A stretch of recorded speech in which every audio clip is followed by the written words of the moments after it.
B flat major etude. First thing, when you're learning this, and you have, see we have a pretty good mix of band directors and students, and that's good. On the turns, learn the rhythm first without the turn. That little side S is called a turn, and so like in measure 11.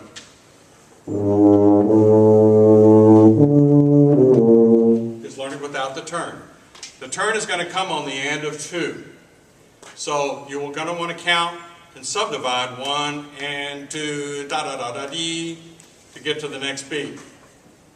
A lot of students will want to, they see 30 seconds and they go, oh dear, what are we going to do here? So they end up with it real fast, and it is measured. It is measured. So that's the first thing when you're learning that first rhythm, and then isolate out the turns themselves and just learn those.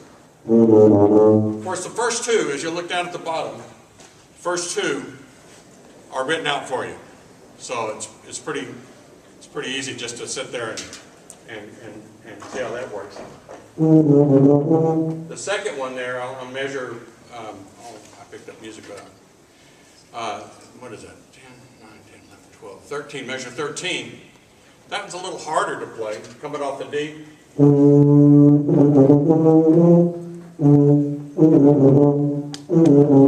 Just work on that. Those are, those are just a little different notes that we sometimes may not see. And then the second turns, you have 2 more turns down the 4th line, second measure and 4th measure. Some of you don't have music. It's I think I'm supposed to have. There we go. Have a laser. Where? Can't find my laser. Anyway, you see where it is. 4th line, 2nd measure, and 4th measure, and it's the same. It's the same rhythm. Now, if you'll notice also the next turn, there the 4th measure, 4th line, you have the sharp. So it's going to go from G down to F sharp, not F natural. And it's similar, it's just different pitches to the turn in measure 13. So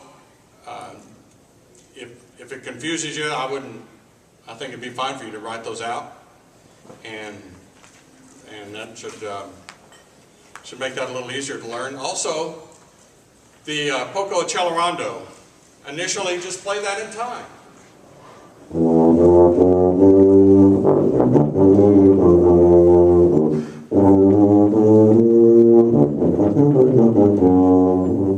You play that in time first. Get it steady, then add in the accelerando. It's just a small speeding up, and it's just for a couple of measures. And then, of course, you've got your tempo back into the next little section. With the breathing, the breathing has to be planned with a lot of phrases that you're. Of course, band directors know this. The tuba players may not know this, but the trumpet players, trombone, euphonium, tuba all playing the same etudes. So a lot of these phrases your trumpet players, friends, may be making, you're not going to be able to make those same phrases, most likely. It's just a lot more tubing. We just moving a lot more air through the horn. So keep that in mind when you're working out your phrasing and your breathing. You just don't want to cheat yourself. You don't want to cheat your tone quality with the lack of breath, trying to think, oh, I got to make that into a 4-bar phrase because my trumpet player friend, euphonium's certainly going to have an easier time making the phrasing than the tuba players. Any questions so far?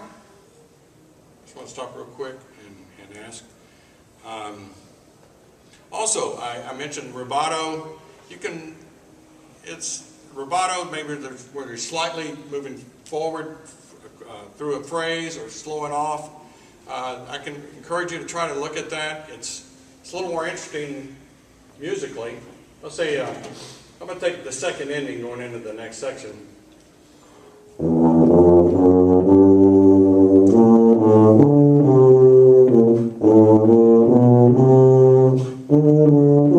It's real straight, real straight. It's all vertical. Try to think more horizontal, and maybe just maybe a slight rubato, speeding up, maybe slowing down.